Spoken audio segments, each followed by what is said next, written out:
Marta, eu queria muito te agradecer por você estar conosco no InfraCast. Pra gente é uma honra enorme te ter aqui. Eu acho que já falei isso antes, mas jogava futebol na infância, conciliava com o balé. E assim como uma das minhas grandes ídolas, que é a Marta do futebol, você também é isso pra mim no mundo da infraestrutura. E eu queria muito manifestar aqui a minha alegria de ter você conosco no InfraCast. Obrigada. Imagina, eu que agradeço, uma honra. Bom que mesmo com distanciamento a gente consegue conversar e fazer esses vídeos. Obrigada pelo convite.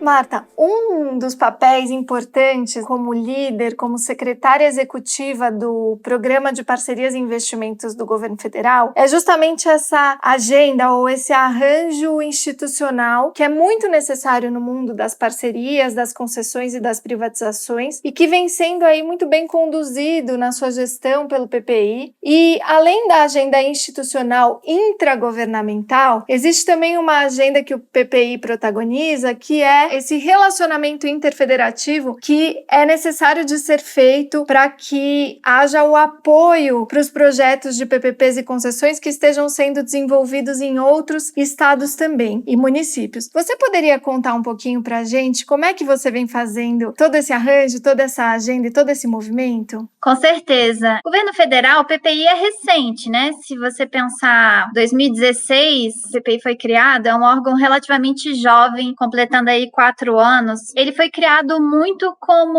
uma resposta para facilitar o acesso dos investidores, tanto brasileiros quanto fora do país, à carteira de oportunidades de concessões, PPPs e privatizações no Brasil. A ideia inicial era o conceito de one-stop shop. Você já tinha projetos de concessões sendo estruturados no Ministério antes dos transportes, hoje infraestrutura. Você tinha projetos na área de energia que se subdividiam, não só no Ministério de Minas e Energia, mas em várias agências reguladoras, então desde a ANEEL, a ANP, a ANM, mineração. Não era trivial conseguir chegar em Brasília e entender quais são as oportunidades de investimentos em infraestrutura com parceiros privados no Brasil e com quem dialogar. Ora o poder concedente é o Ministério, ora é a agência, quem está tocando o projeto, quem tem as informações. Então, era um exercício de facilitação. Entenda que o Brasil, o governo federal, tem uma carteira de projetos, que essa carteira atualizada com facilidade, também disponível em inglês, todas as informações, tempos e movimentos, né, da estruturação de um projeto de concessão, em que fase está o projeto, já fizemos os estudos, tem estudo de engenharia, tem licenciamento ambiental, já tem edital e contrato, quando vem a consulta pública, quais foram os resultados da consulta pública, em que momento entra o Tribunal de Contas. De início, muito uma forma de dizer, olha, existe um programa, isso é uma prioridade para a Presidência da República, esses projetos que estão na carteira, e venham aqui conhecê-los. No âmbito do PPI, você tem acesso a todas as informações e o próprio PPI facilita as demandas dos investidores dentro do governo, no sentido de encontrar o interlocutor correto, quem está lidando com esse detalhe que está sendo questionado, e fazer um filtro também das demandas desses investidores para ver no que a gente podia atuar em termos de aprimoramentos regulatórios. Trazer experiência de um setor para o outro, que é importante. Muitas vezes as agências acabam não comunicando porque são temas específicos, então não é comum você ter um bate-bola do time de aeroportos da ANAC com o time de energia elétrica, sendo que tem várias questões importantes que podem ser discutidas e que essa interação de especialistas de setores distintos agrega bastante. Então o PPI nasceu para fazer, de certa forma, essa coordenação, né? Colocar todos os ministérios e as agências na mesa, entender em que momento estavam esses projetos,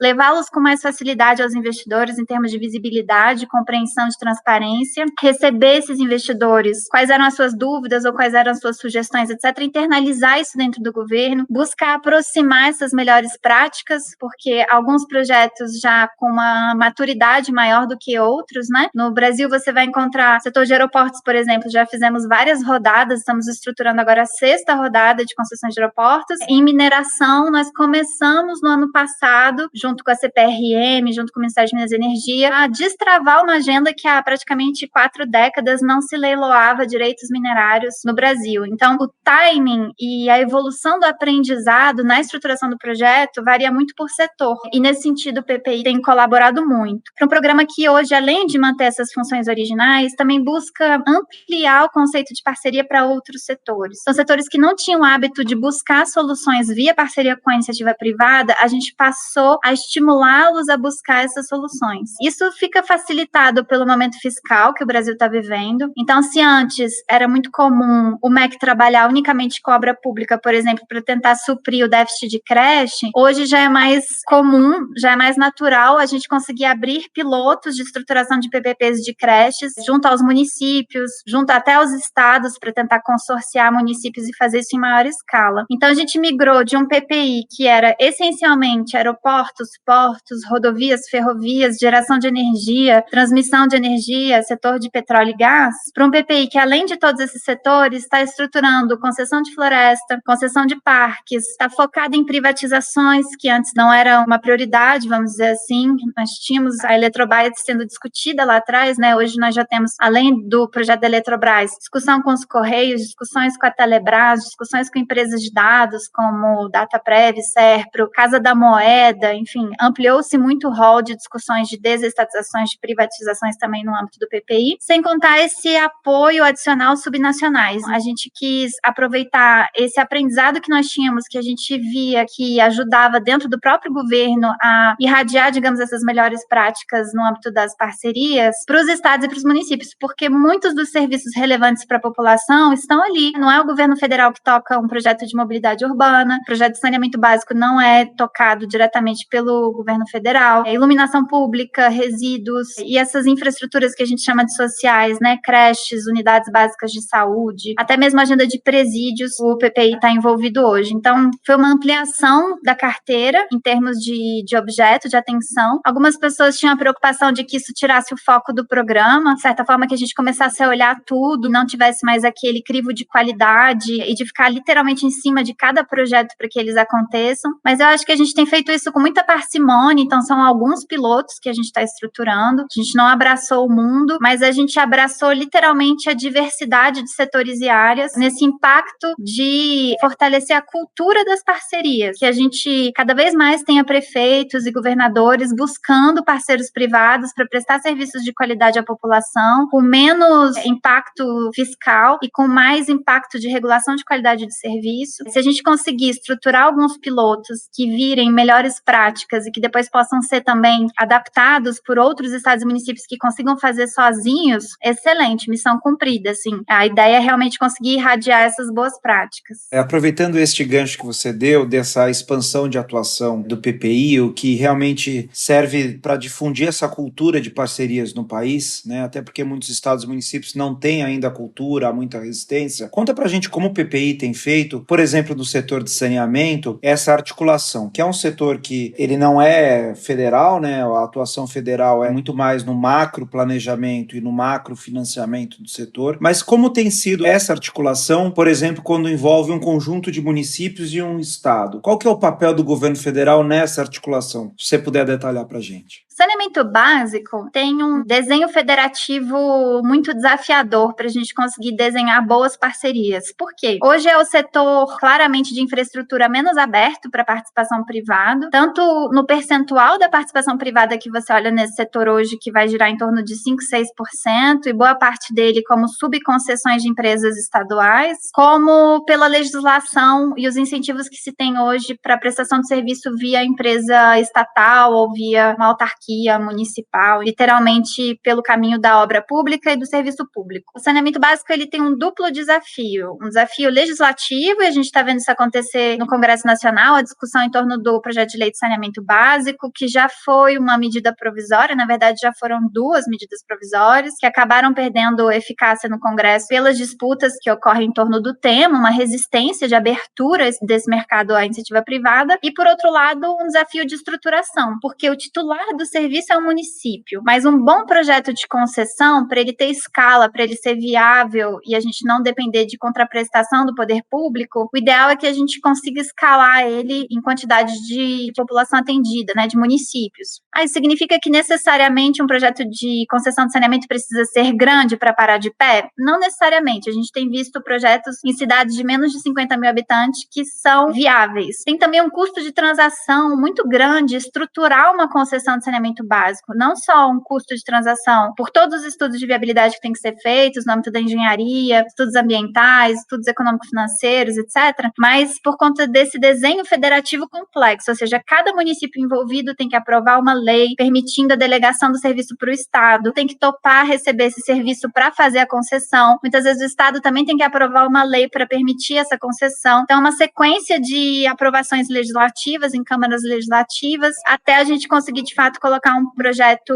de um bloco de saneamento de pé. O PPI tem trabalhado nisso com o BNDES. O BNDES tem sido realmente um parceiro heróico nessa atuação do saneamento básico, porque já tem muitos anos que eles estão estruturando alguns blocos junto com os governadores e os prefeitos. E apesar de todas as dificuldades, às vezes dá 2 passos para frente, dá um passo para trás, muda o prefeito, muda o governador. Todas as disputas políticas, às vezes, em volta de um projeto como esse, tem avançado muito bem. Então, acredito que a região metropolitana de Alagoas possa ser nosso primeiro grande projeto. O governador de Alagoas abraçou essa causa e a gente acredita na publicação do edital desse bloco que abrange os municípios da região metropolitana de Maceió ainda esse ano. A expectativa é que fosse em maio, agora talvez com essa crise tenha alguma postergação, mas que esse leilão ainda aconteça esse ano, que a publicação do edital ocorra aí nas próximas semanas para a gente ter o leilão desse projeto importante em 2020. E só esse projeto, que é um projeto menor quando você pensa em quantidade de municípios, porque é só a região metropolitana de Maceió, ele envolve 2,5 bilhões de investimentos. Então veja que, na verdade, ele é muito impactante, mesmo sendo menor do ponto de vista populacional, né? Na sequência dele, na esteira, tem o projeto do Rio de Janeiro, envolvendo a Companhia do Rio, a SEDAI, que abarca diversos municípios também ali na região metropolitana, e ali a gente já fala de um capex em torno de 32, 33 bilhões de reais. Então, um projeto bem impactante do ponto de vista das oportunidades de investimento para o setor de saneamento básico. E os blocos seguem, a gente está estruturando o Amapá. A boa notícia do Amapá é que, por ser um estado menor, a gente tem praticamente a concordância de todos os municípios do estado. Acho que a última verificação que a gente fez, só 2 municípios ainda não tinham aprovado. Então, é capaz que a gente consiga, de fato, sair com uma concessão de água e esgoto que abranja um estado inteiro. E aí, olha que beleza seria se o primeiro estado efetivamente universalizado do ponto de vista da água e esgoto fosse um estado do norte. Ainda mais um estado que hoje tem números tão baixos de atendimento de coleta e tratamento de esgoto. Então, a gente está muito animado. Estamos estruturando o Acre também. No Acre, a gente ainda segue discutindo, principalmente a capital, Rio Branco, e um ou outro município mais relevante, porque a gente não quer avançar no projeto sem ter uma grande cidade junto dentro do bloco. Mas superadas essas negociações, eu acho que a gente realmente caminha para projetos de concessão de água e esgoto que tendem a ser divisores de água, literalmente. O saneamento hoje é a infraestrutura que mais nos envergonha como brasileiros, e a gente tem que ter muita honestidade desses nossos problemas e jogar luz sobre eles para que a gente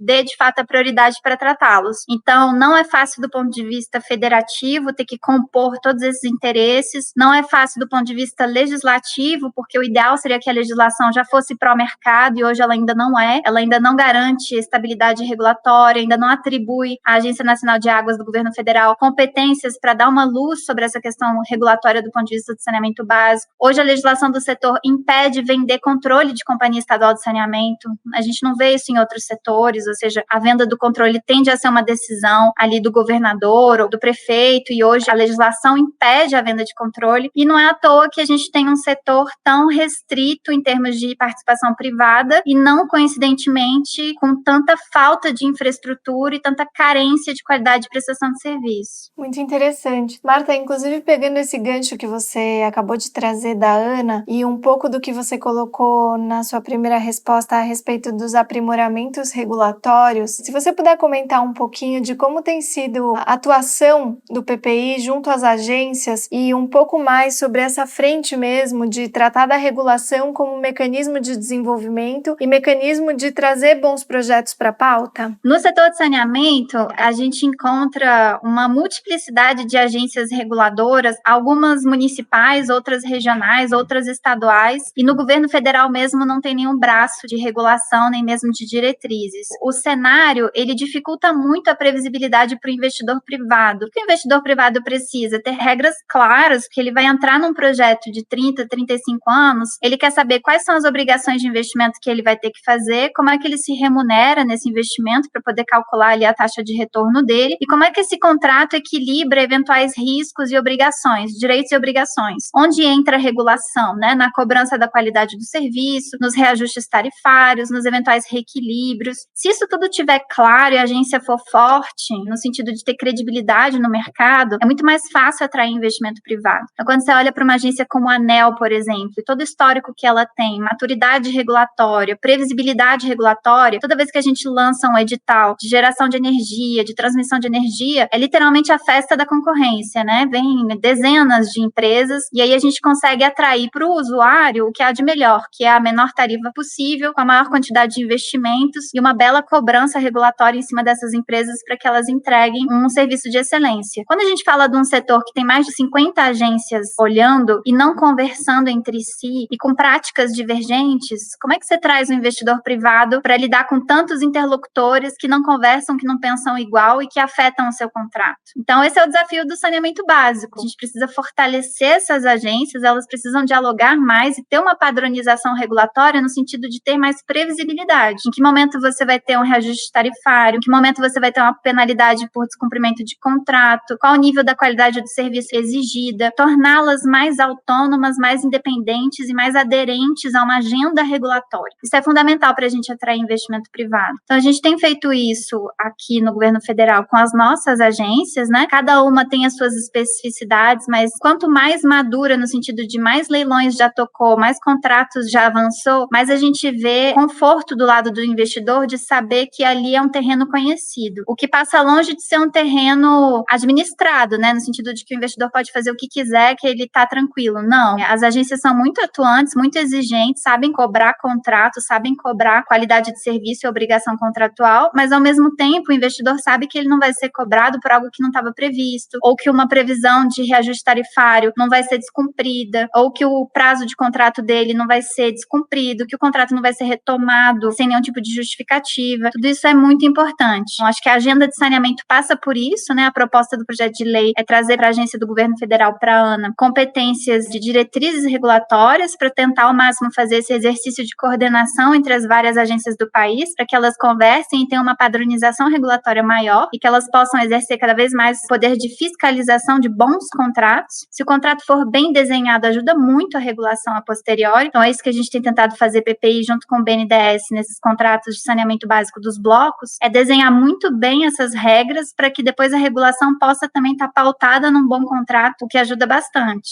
Mudando um pouco para a questão do momento, que é a pandemia, né? Vocês têm uma carteira enorme de projetos sendo estruturados e a gente sabe que uma das questões muito complicadas na modelagem é a demanda, né? Como calcular a demanda de um determinado projeto. E também a questão do custo de capital, quer dizer, uma série de itens que são fundamentais para projetar esses 30 anos de concessão. Qual é a mágica que vocês estão fazendo? O que está sendo feito por parte do PPI? Porque essa é uma questão que a gente ouve de muitos outros estruturadores de PPP nos estados e municípios, né? Como fazer nesse momento de crise? Se puder contar para a gente o segredo do PPI, seria muito bom. Uma diretriz inicial num momento como esse é não perder o ânimo e o fôlego dos projetos. Muita gente acaba se desesperando pela falta de informação, porque a verdade é que hoje a gente ainda não sabe mensurar com precisão o impacto da crise, porque a gente ainda não consegue medir exatamente o tempo dela e os efeitos setoriais, né? Claramente não é uma crise que afeta todos os setores de infraestrutura da mesma maneira. A gente tem setores muito impactados, como o setor de aeroportos, por exemplo, que a maior parte das aeronaves estão no chão, e outros setores menos impactados, como o setor portuário, por exemplo, a gente viu o crescimento aí na movimentação de carga do Porto de Santos, setor de telecomunicações, que a gente tem visto o crescimento da demanda, de utilização dos serviços e até de necessidade de ampliação de infraestrutura, mas, por outro lado, um risco grande de inadimplência num momento como esse, ou seja, quanto maior a crise e seu impacto econômico na vida das pessoas, também mais dificultada a realidade de honrar pagamentos, tarifas e contratos contraprestações. Então, nós temos o desafio de tentar estimar os impactos dessa crise por setor, para depois conseguir ajustar os nossos estudos de viabilidade setorialmente. Então, não é tarefa fácil, mas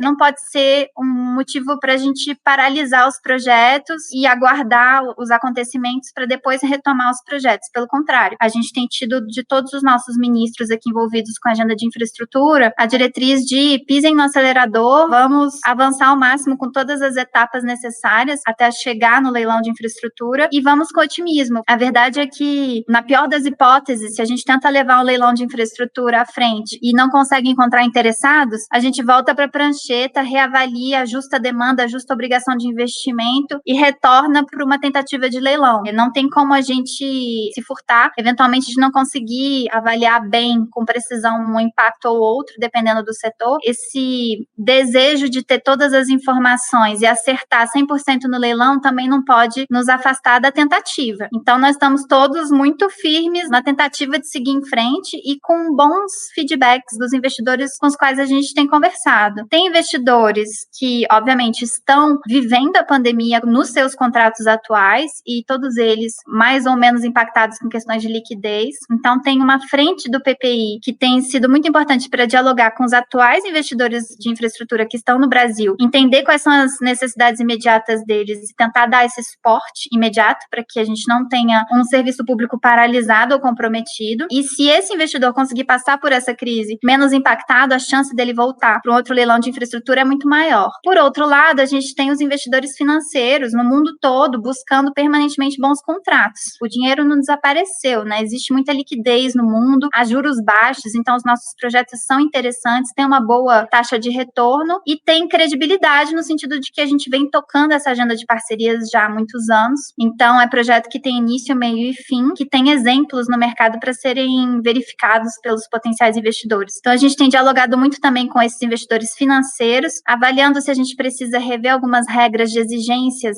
editalícias para que eles entrem com mais fôlego. Eventualmente, se um setor tiver operadores muito afetados pela crise, é natural que a gente tenha leilões em que a gente exija menos a presença do operador como sócio na sociedade de propósito específico e talvez dê mais relevância para esse investidor financeiro, possibilitando que ele contrate um operador de infraestrutura, por exemplo. No caso dos aeroportos, é comum a exigência de quem participa do leilão ter que ter na sociedade um operador aeroportuário experiente para um determinado nível de fluxo de passageiros. E isso pode ser revisto agora, diante dessa crise, no sentido de entender que talvez alguns operadores aeroportuários estejam sofrendo mais do ponto de vista de caixa e tenham mais dificuldade de aportar em novas sociedades, mas isso não impede que investidores financeiros venham, participem dos leilões e contratem esses operadores para agregar a experiência no contrato. A importância é que o governo federal e cada agência reguladora, cada poder concedente esteja cada vez mais disposto a ouvir sugestões para enfrentar as especificidades da crise, que a gente não tenha apego a questões do passado.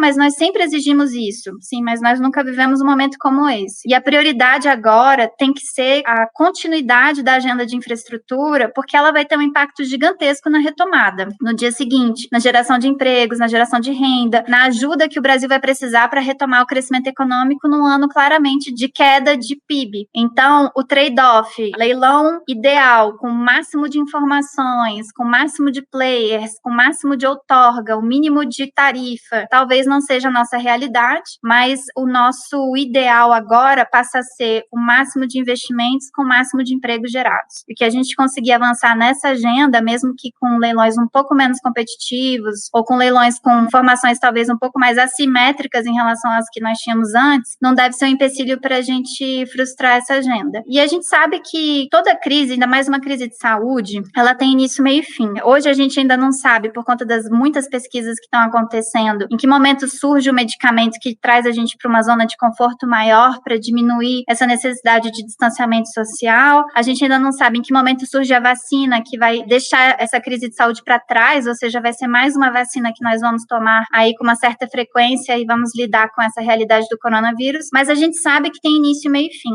E os contratos de infraestrutura são contratos de longo prazo, são contratos de 30, 40, a Ferrogrão é um contrato de 65 anos. Então, os investidores não vão recusar participar desses leilões de infraestrutura, sabendo do potencial que o Brasil tem, do potencial que esses projetos têm, por conta de uma crise de curto prazo. O desafio é a gente conseguir precificar esse curto prazo para ele não prejudicar a atratividade do projeto como um todo. E para isso, muita reunião, muita discussão para a gente conseguir fazer esses leilões com o máximo de informações. Muito interessante. Pegando um pouquinho do que você falou, Marta, uma coisa que me ocorre é sobre o papel do TCU. Eu sei que o PPI inaugurou de forma muito pioneira, eu acho que muito produtiva, um diálogo mais assertivo com o Tribunal de Contas e um diálogo que se dá a priori com o Tribunal de Contas, né? Um diálogo institucional diferente do que vinha sendo feito até a criação do PPI. E nesse ambiente, como você muito bem traz, tanto de Covid quanto de, enfim, analisar os impactos nos contratos existentes e ter isso de forma muito consciente de que os contratos de parcerias público-privadas, né? Eu estou falando aqui lato sensu, os contratos de concessão, eles são contratos de longuíssimo prazo. Então, eles invariavelmente vão trazer à tona a necessidade de revisões, a necessidade de trazer para o momento atual e rever, eventualmente, alguns pilares, algumas premissas para que se possa olhar para frente de forma mais consciente. Me parece que o momento atual nos apresenta esse desafio também, tanto para os contratos existentes e, como você está falando, também para os contratos que estão aí na agenda, né? Como que o TCU vem dialogando com o PPI, como que vocês vêm conduzindo essa relação para tornar isso mais afável, né? Para tornar isso mais compreensível por esse ator institucional importante, né?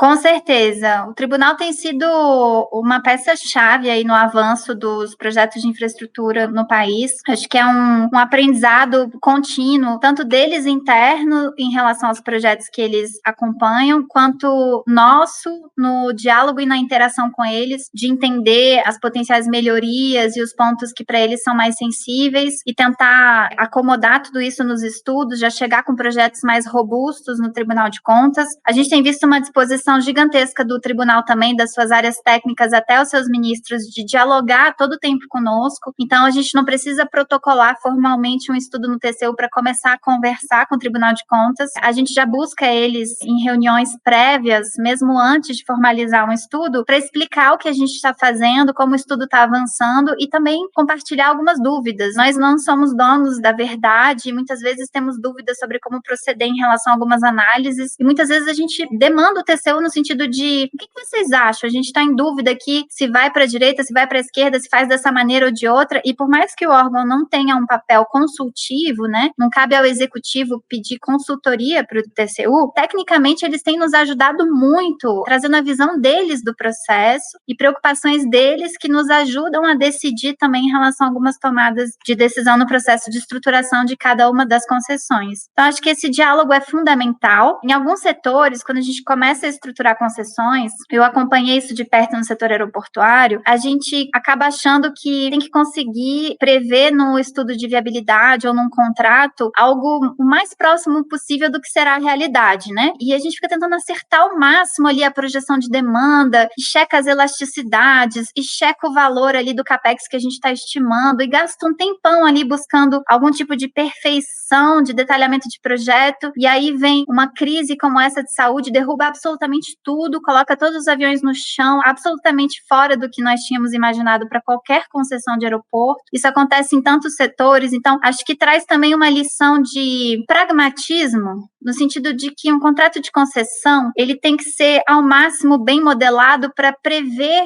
desequilíbrios. E os desequilíbrios podem acontecer a favor da União, a favor do poder concedente, a favor da concessionária. A gente deveria gastar mais tempo se debruçando sobre essas cláusulas contratuais bem desenhadas do que efetivamente tentando acertar a demanda, acertar o capex, acertar o valor mínimo de outorga, porque esse parece ser um exercício de futurologia que demanda muito tempo do governo, que a gente acaba chegando no leilão e rapidamente o próprio leilão competitivo derruba as nossas premissas, né? A gente tem visto em vários setores ágios muito relevantes ou deságios muito relevantes, e isso não tem que ser visto como uma fraqueza do projeto.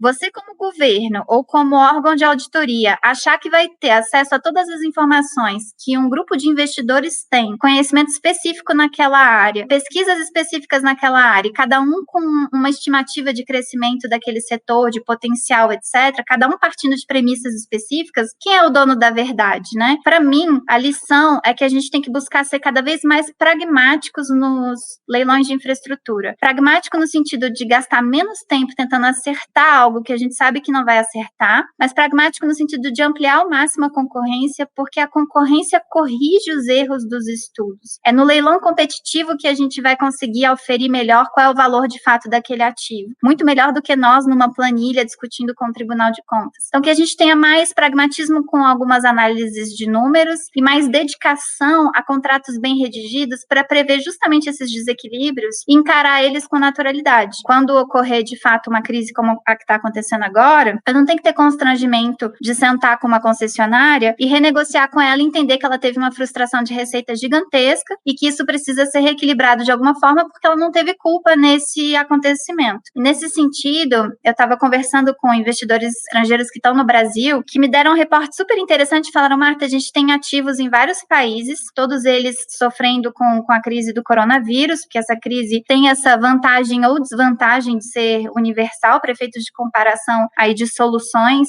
em tantos setores, e eles falaram, o governo brasileiro foi muito rápido em algumas respostas, foi rápido no sentido de prever diferimentos de tributos, diferimentos de pagamentos, diferimentos de outorgas, algumas tarifas, foi rápido no sentido de entender que precisava avançar com standstill de dívidas de bancos para poder dar fôlego de caixa para as empresas suportarem o período da crise, foi rápido no sentido de entender que a demissão de muitos colaboradores seria perversa, tanto para os contratos quanto para a economia, então já entrou com auxílio que aquelas empresas que precisassem diminuir a folha de pagamentos tivessem uma parte da folha paga pelo governo, financiamento de folha, que é outro projeto do governo, linhas de financiamento facilitadas, tudo isso foi feito com muita velocidade, para além da questão do programa, talvez o maior programa do mundo de auxílio a informais que está acontecendo no Brasil hoje, que é fundamental também para a retomada, porque a gente precisa ter uma população que consiga retomar padrões de vida após a crise. Então, nesse sentido, eu acho que o Brasil,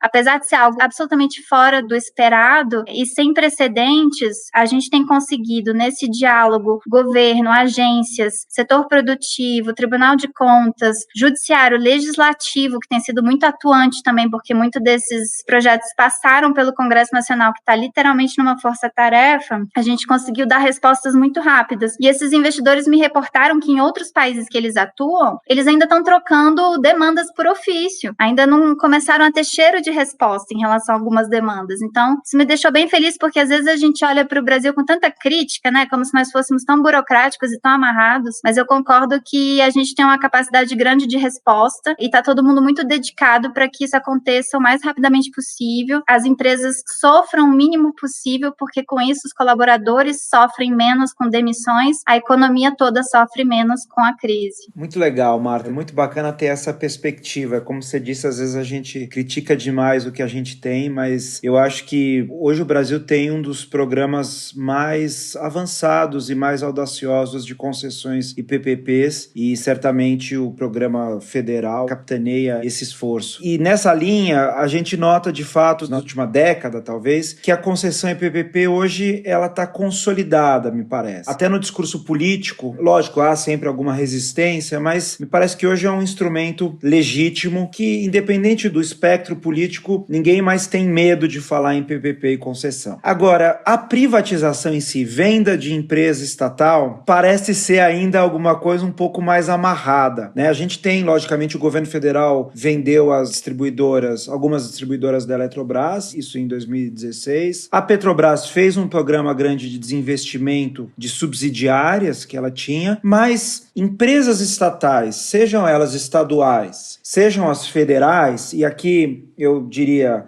tanto a Eletrobras quanto todas as companhias docas, né, de portos e correios, que também é um tema que está na pauta, não avançaram tanto como as concessões e PPPs. O que a gente pode esperar e o que está segurando acelerar esse programa de privatizações? E já que a gente falou dos diálogos nas perguntas anteriores, só para acrescentar, como essa é uma agenda que depende de um diálogo de alguma forma próximo com o legislativo, como que o PPI tem feito também esse diálogo no âmbito dos projetos de privatização? Vamos lá, vocês têm toda a razão. Os bons exemplos de contratos existentes em concessões e PPPs facilitam muito a compreensão e o apoio da população a esses projetos. Algumas concessões que antes tinham muita resistência quando eram estruturadas, porque a população tinha medo de que o privado viesse a aumentar tarifas ou não trouxesse um serviço de qualidade, etc., foram superadas pela experiência prática. Eu moro aqui em Brasília, eu sou de Brasília, e eu lembro que antes da concessão do aeroporto de Brasília, muita gente era contrária, até porque Brasília foi um dos primeiros aeroportos a ser concedido, porque dizia, vai aumentar muito os valores, tanto da tarifa quanto dos produtos no aeroporto, estacionamento, etc. E a gente não quer pagar mais por isso. E a verdade é que o aeroporto praticamente duplicou de tamanho, a oferta de serviços dentro do aeroporto, de oportunidades de alimentação e outros serviços cresceu muito. As pessoas sempre se ressentem que o aeroporto é um lugar caro para se alimentar, mas não mudou com a concessão, né? Continua sendo um lugar mais caro do que fora do aeroporto, mas não foi a concessão que trouxe esse aumento nos preços. E, por outro lado, o incremento da infraestrutura trouxe muito mais oferta de voos. E aí barateou a passagem aérea, e aí cada vez mais pessoas puderam acessar a infraestrutura aeroportuária. E hoje a gente podia verificar usuários de primeira viagem, de classes muito baixas, que não sabiam nem que voar era uma realidade e de repente descobriram que pegar o avião pode ser muito mais barato do que fazer uma viagem de ônibus, ainda mais uma longa distância, né? Isso é maravilhoso, a gente tem que universalizar os serviços, alcançar cada vez mais pessoas. Eu acredito que a agenda de concessões e PPPs vai nesse sentido, de universalizar os serviços de fato, de ter oferta adequada, num valor adequado, comodicidade tarifária, etc. A privatização, para mim, ela tem muito mais resistências porque ela é muito mais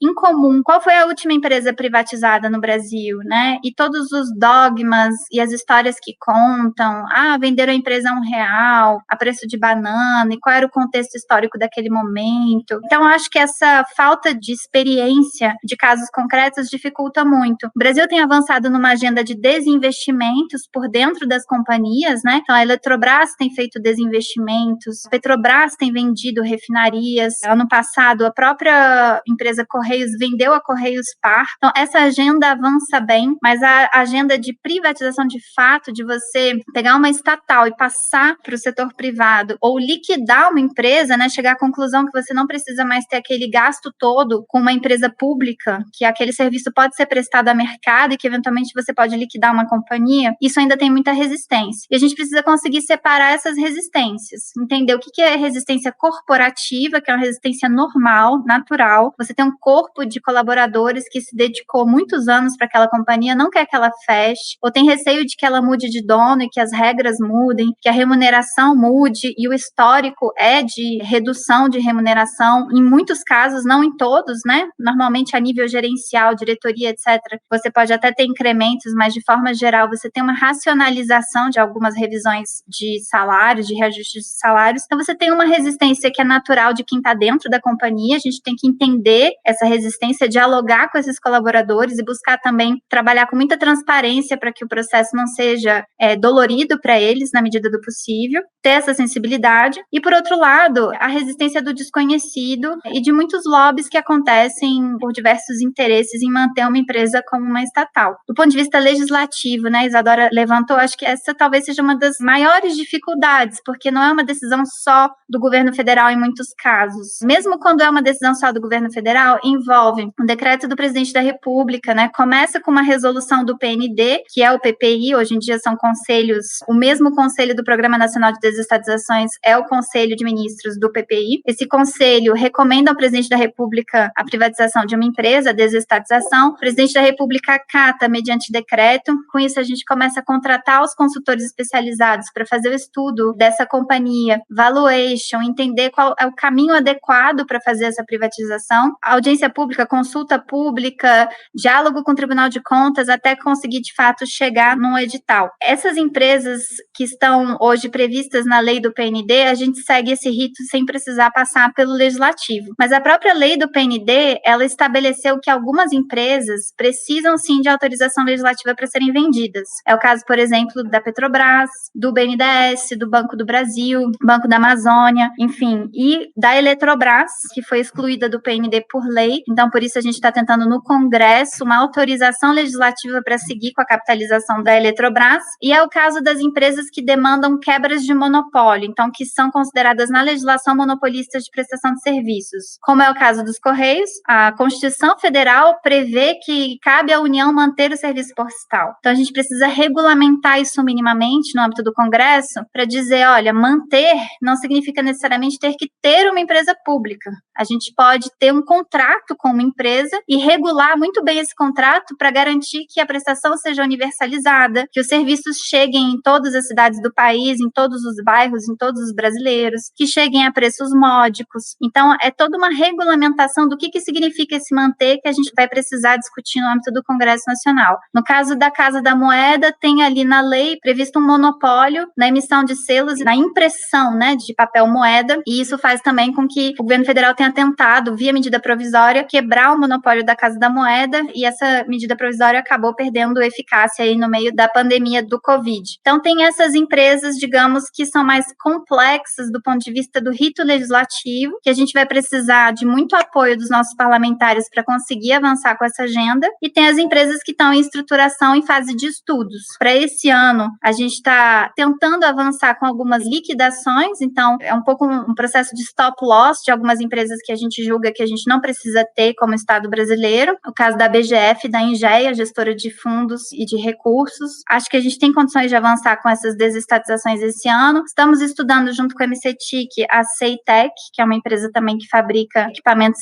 eletroeletrônicos, chips no sul do país e que tem um gasto anual de orçamento público elevadíssimo para produzir esses equipamentos. Então, a gente tem avançado também numa solução para tentar interromper todos esses gastos, acreditando que, de certa forma, no mercado a gente consegue adquirir todos esses equipamentos. E para 2021, ou seja, a partir do ano que vem, a gente espera ter condições de avançar aí com desestatizações de Serpro, Dataprev, Telebrás, outras empresas importantes que estão na nossa carteira, inclusive essas que dependem do Congresso. Acho que a capitalização da Eletrobras é fundamental, muito importante. A gente tem visto a empresa perder muito poder de mercado, ano após ano. Por ela ser pública, ela não tem condições de investir o que ela deveria estar investindo, então ela está sendo diminuída no âmbito do mercado brasileiro. Se ela tivesse, de fato, condições de receber recursos no mercado, ela conseguiria fazer outro nível de investimento, atender muito mais os seus usuários. Então, a gente acredita muito nesse projeto que já está no Congresso, e é uma agenda que segue. As pessoas, às vezes,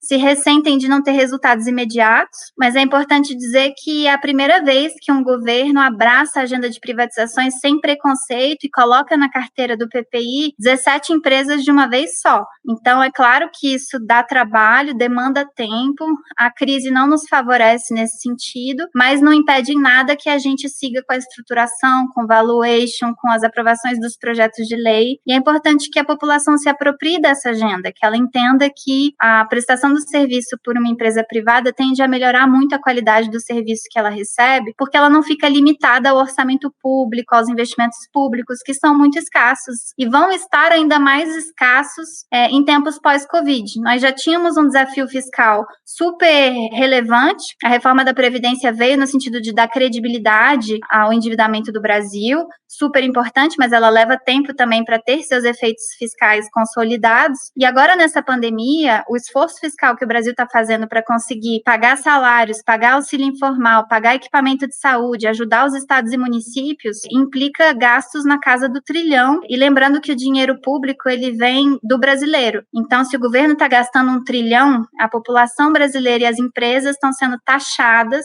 e cobradas em termos de impostos para pagar essa conta. E a gente não tem mais condições no Brasil de aumentar a carga tributária e colocar mais tributo na cabeça das pessoas ou das empresas. Então, de onde vai vir todo esse esforço fiscal para sair dessa crise, para a retomada? A gente vai ter condições de ter recursos para investir em ferrovia, em aeroporto, em porto, em empresa de energia, em empresa de correios, em empresa de telecomunicações, empresa de dados? Não teremos. Então, essas empresas vão estar cada vez menos capitalizadas, cada vez com menos condições de fazer investimentos, consequentemente prestando serviços piores, e a população vai sofrendo com essa degradação. Então, a população tem que se apropriar dessa agenda de privatização, entender que o papel do Estado está ali para garantir que o serviço chegue com qualidade a bons preços. Se é um privado prestando, em nada deve ser um empecilho para que a população receba bons serviços. Marta, que honra para nós contar com a sua participação e com a sua entrevista. Eu dizia para a Isa antes de começar a nossa entrevista que a gente sempre se surpreende positivamente como você sempre consegue trazer mais uma mensagem positiva e mostrar como essa agenda de concessões e privatizações atende ao interesse público. Algo que por muito tempo foi demonizada, mas a sua clareza, a sua transparência realmente mostra para nós que também atuamos nessa área que a gente está no caminho certo e que privatização e concessão visa ajudar a população população e não está a serviço de ninguém que não os usuários, a população. Então, a gente gostaria realmente de te agradecer imensamente por todo esse tempo que você despendeu aqui nessa nossa entrevista. A gente sabe que sua agenda é super concorrida. Realmente para nós foi uma honra e muito obrigado e parabéns pelo programa. E a gente queria ficar mais com você, na verdade. Se desse, a gente ficava aqui a noite toda,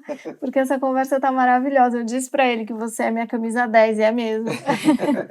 Que isso, que agradeço, foi um prazer, contem conosco. Eu sei que a Rose, que trabalha conosco aqui, a secretária de licenciamento, já esteve com vocês. Contem com o nosso time todo aqui, o PPI é um time de craques, eu tenho muito orgulho da equipe que está conosco, estão todos à disposição aí para explicar os projetos, para dialogar com vocês. E parabéns pelo trabalho, porque eu acho que o trabalho de vocês, de dar voz e visibilidade a todas essas pessoas que estão trabalhando na agenda de concessões, de PPPs, de privatizações, é fundamental para essa divulgação, de certa forma, esse contágio positivo dos projetos, né? Um fica sabendo do projeto do outro e se anima. Semana passada eu estava acompanhando o leilão da iluminação pública de Angra dos Reis e eu mandei uma mensagem para o prefeito super orgulhosa, sendo que eu nem o conheço, porque ele fez um leilão em plena Covid, né? E a gente tem que divulgar essas coisas e falar parabéns, e olha só, se o senhor fez, a gente também vai fazer, e os outros também têm que fazer, e a gente tem que seguir em frente. O mandamento bíblico é tenha bom ânimo. Então, apesar de tudo, vamos manter o bom ânimo, manter a dedicação. Aqui a gente está trabalhando dobrado para seguir com a agenda e parabéns pelo trabalho de vocês também. Para a gente é uma oportunidade.